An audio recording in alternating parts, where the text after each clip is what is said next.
Chers téléspectateurs, chers auditeurs, bienvenue dans ce nouvel épisode de votre émission Angle de vue. Près d'une heure pour dresser le portrait intime et sans concession d'une personnalité que vous pensez connaître. À mes côtés pour mener cet échange, Kathleen Villas-Copette, rédactrice en chef de RCI, et Mélinda Boulet, rédactrice en chef de France Antilles. Cette émission est bien sûr à retrouver sur nos 3 médias. Et pour ce nouveau portrait, nous accueillons sur ce plateau une femme connue et reconnue pour ses engagements, son courage et sa résilience. Rosette Jean-Louis, bonsoir. Bonsoir. Merci beaucoup d'avoir accepté cette invitation. Pour tenter de résumer une vie aux multiples combats, impossible évidemment de ne pas évoquer votre enfance, vos luttes syndicales et votre amour inconditionnel pour le quartier qui vous a vu naître. Mais avant cela, Mélinda Boulet va croquer votre portrait. Bienvenue Rosette Jean-Louis. Merci. Vous êtes une figure du quartier Sainte-Thérèse, ancienne syndicaliste, militante. On vous connaît en tant que présidente du Conseil citoyen du quartier. Rosette, vous êtes née en 1955 à Sainte-Thérèse. Vous êtes un pur produit de ce quartier. Vous y êtes née, vous y avez grandi, fait vos classes et vous y vivez toujours. Fille unique, vous avez été élevée par des servantes et votre grand-mère à la ruelle de l'Espoir, maintenant ruelle du Petit Passage. Votre grand-mère est une femme de caractère qui vous a donné une éducation très stricte, ce qui ne vous empêche pas d'être une petite fille au caractère bien trempé, insolente, sauf avec vos cousines que vous craigniez. Vous avez une enfance heureuse dont vous gardez de très nombreux souvenirs. Marnie, qui dormait dans une maison derrière celle de votre grand-mère, la grève de 65 où des gardes mobiles quadrillaient Sainte-Thérèse, Durandal, le bâton qu'utilisait votre directeur au collège. Vous vouliez devenir avocate, mais vous tombez enceinte, vous avez 17 ans. Pour votre famille, c'est un déshonneur. On vous cache à Gondo jusqu'à votre accouchement, mais vous n'avez pas honte, vous assumez ce bébé. Vous perdez votre grand-mère durant votre grossesse, c'est un drame pour vous. Votre mère va décider de vous expédier en France pour travailler en tant qu'employé de maison chez un couple de Corses à Taverny dans le Val d'Oise. Votre fils a alors 2 mois. Vous ne connaissez personne, votre bébé vous manque, votre patron est raciste. Vous n'avez d'autre choix que de vous forger un mental d'acier pour faire face et tenir. Vous revenez à Sainte-Thérèse après 1 an et demi, vous êtes une étrangère pour votre fils. Vous devez travailler. Alors, vous repartez en France en 1974. Vous travaillez au chèque postaux de Marseille, dans une maison de retraite où vous êtes là aussi victime de racisme. Vous rentrez en Martinique en 1975. Vous retombez enceinte. Vous accouchez d'une petite fille. Vous vous fichez du camp dira-t-on. Pour votre famille, c'est autre chose. Pas question de rester à la maison à ne rien faire. Ou ni déiche, faut qu'on travaille. Vous en aurez un 3e en 1985. Vous faites une formation au Centre FPA de Trinité où, avec l'une de vos amies, Jocelyne Féliot, vous entamez un mouvement de grève pour réclamer un meilleur petit déjeuner et vous obtenez gain de cause. Vous n'êtes pas avocate, mais déjà là, vous savez que vous allez lutter contre les injustices. Vous entrez à la caisse des écoles de la ville de Fort-de-France en tant qu'agent de cantine. Vous avez travaillé dans plusieurs écoles, Félix Éboué, Bellevue, Sainte-Thérèse, bien sûr, Châteauboeuf. Vous participez en 1989 à une réunion syndicale de la CDMT menée à l'époque par Félix Catherine. Là, vous prenez la parole pour décrire vos conditions de travail. Il voit en vous la syndicaliste qui portera les doléances des agents en mairie. Vous êtes face au docteur Pierre Aliquer, le bras droit d'Aimé Césaire, Césaire que vous admirez et respectez, ce qui ne vous empêche pas de mener de grandes luttes pour les agents de la ville en tant que secrétaire de la CDMT, mairie de Fort-de-France. Le combat de la crèche Chaudoudou, où la directrice de la structure avait enfermé un agent dans un placard, les titularisations des agents en 1995 et plein d'autres. Vous êtes la seule femme syndicaliste à l'époque et les hommes ne vous font pas de cadeaux, mais vous êtes une femme de caractère et puis vous êtes formée au syndicalisme. Vous connaissez vos dossiers, maîtrisez les communiqués de presse, les interviews et vous êtes même une spécialiste des champs de grève. Vous militez aussi aux côtés de la Sopamar. Vous prenez votre retraite en 2001 lorsque Césaire donne les clés de la ville à Serge Letchimy. Alors, vous entrez en politique. Vous prenez votre carte au Parti progressiste martiniquais parce que pour vous, syndicalisme et politique ne sont pas compatibles. Vous devenez présidente du Conseil citoyen du quartier Sainte-Thérèse en 2018. Vous êtes la voix des riverains de ce quartier populaire auprès des instances. Vous ne mâchez pas vos mots et cela peut déranger. Mais votre quartier, vous l'avez dans le sang, et ça, on ne peut pas vous le retirer.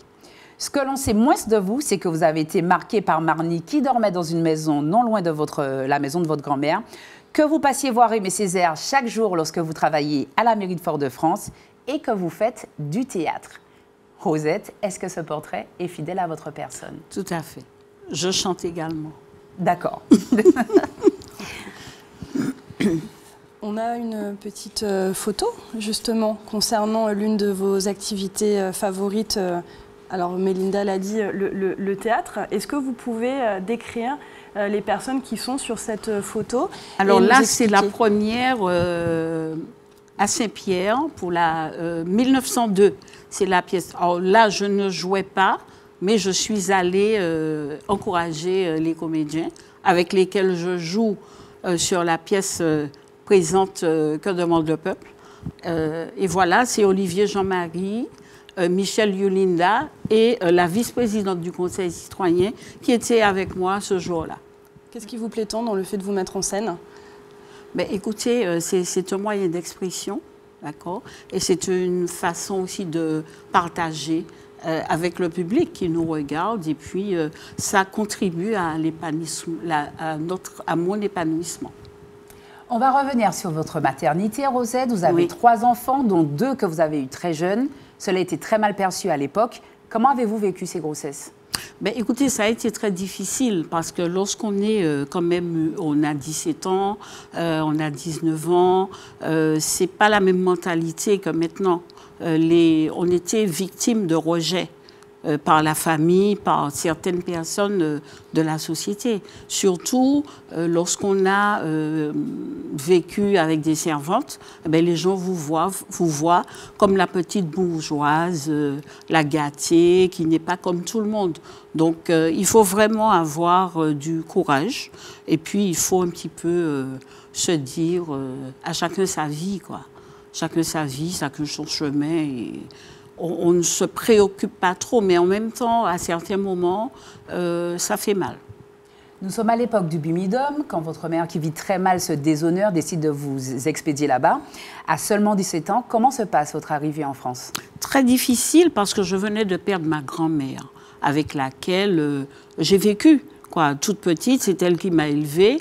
Ça a été dur, parce qu'il y a eu le décès, et il y a cette coupure aussi. À cette époque, quand on avait un enfant à 16-17 ans, il y a une expression de chez nous qui dit qu'on a cassé les bras de la Sainte Vierge. Et on est le déshonneur de la famille.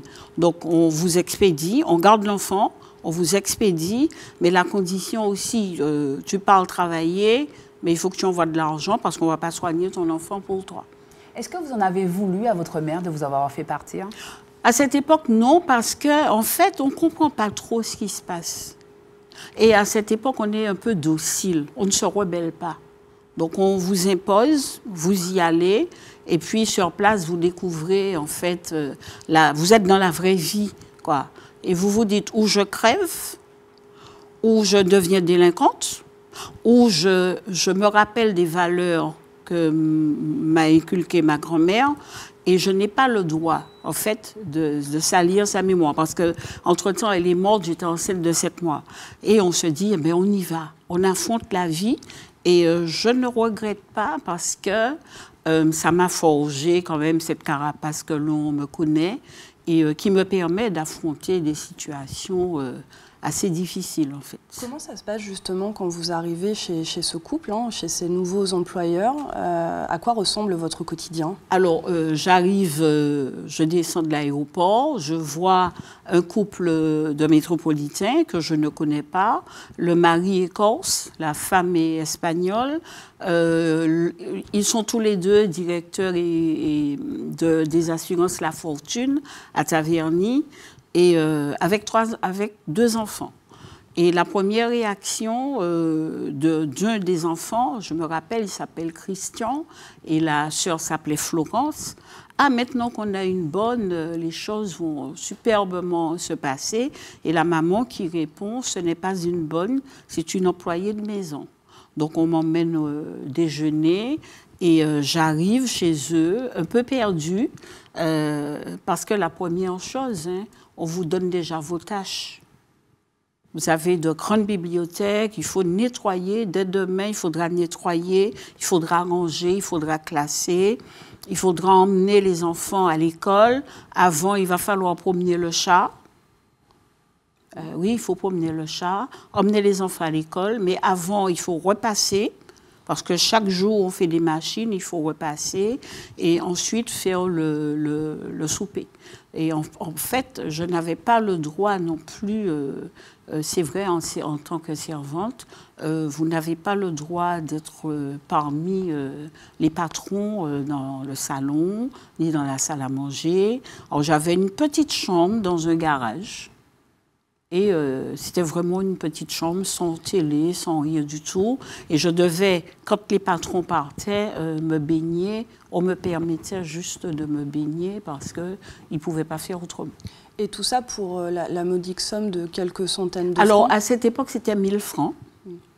1000 francs. Et pourtant, c'était beaucoup.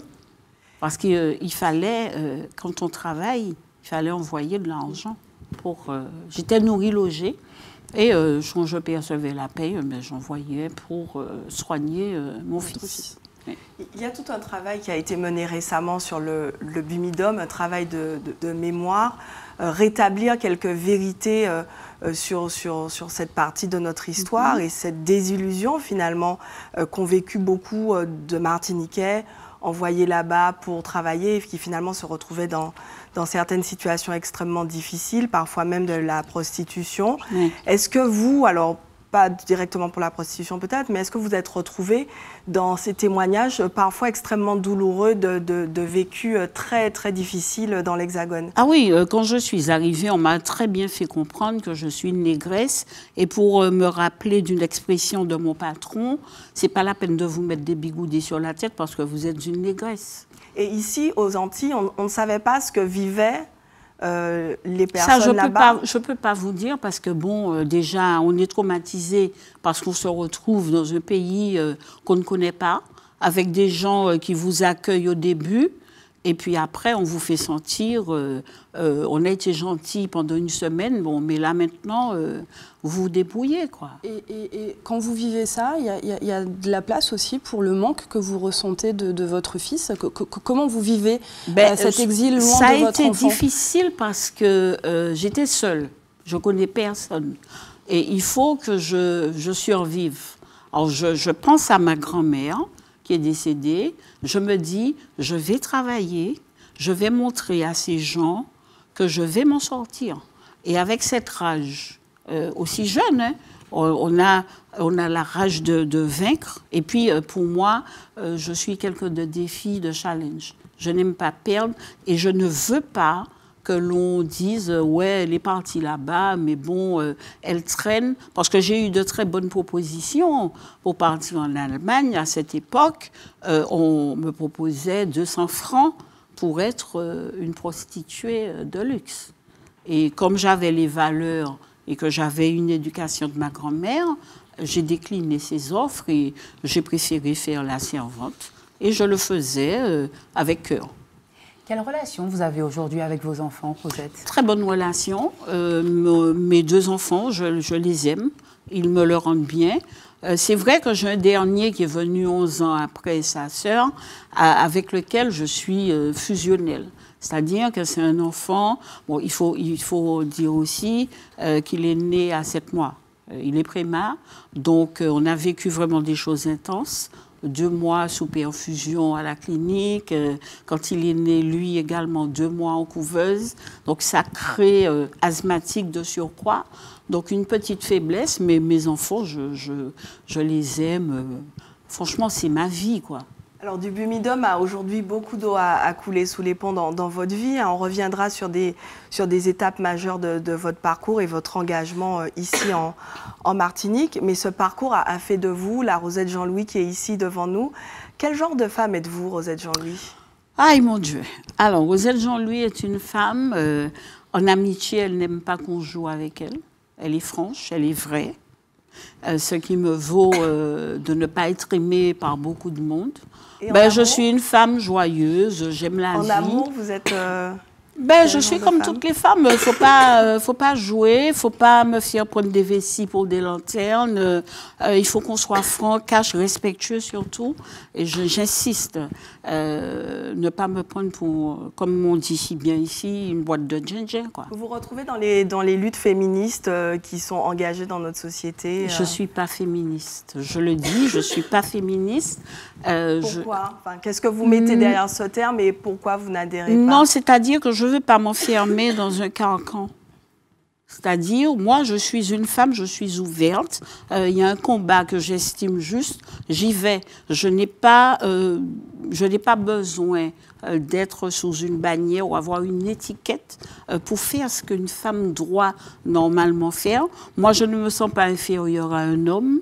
Je ne suis pas l'égale de l'homme non plus. Ça, je sais que je vais faire bondir quelques personnes. Une femme, pour moi, c'est le complément de l'homme, quoi. Je n'ai pas à vouloir montrer... Une femme, c'est le complément de l'homme. Oui, je n'ai pas à montrer un homme. Ou un homme, c'est le complément de la femme. Enfin, parce que pourquoi dans ce sens-là? Oui, c'est-à-dire que la femme, elle est à côté d'un homme. Elle est à côté de l'homme pour construire. Mais à côté à égalité ou il y a une hiérarchie? On a l'impression que vous établissez une hiérarchie. Non, je ne suis pas dans une hiérarchie. Je suis tellement dans le respect que pour moi, ça coule de source, quoi. Quand on est avec un mec, j'ai pas à montrer que je suis inférieure à lui. C'est-à-dire qu'il y a des trucs que je ne ferai pas. Je ne vais pas conduire un camion parce que, bon, je ne suis pas prédestinée pour. Mais moi, je n'ai rien à prouver. Mais vous, peut-être, vous dites prédestinée, mais qu'une femme conduise un non, camion, non, je parle de moi. Je dis, bon, moi, ça ne va pas m'intéresser spécialement. Mais tout ce que les femmes font, les travaux, c'est avec fierté que je vois une femme, pompier, camionneur, aviateur, voilà, dans des métiers d'hommes. Mais pour cela, je ne vais pas... non, c'est vrai, c'est ma nature. Nous sommes obligés de marquer une première courte pause, Rosette Jean-Louis, mais on revient dans quelques instants et on va aborder vos luttes syndicales ainsi que votre relation avec Aimé Césaire. À tout de suite.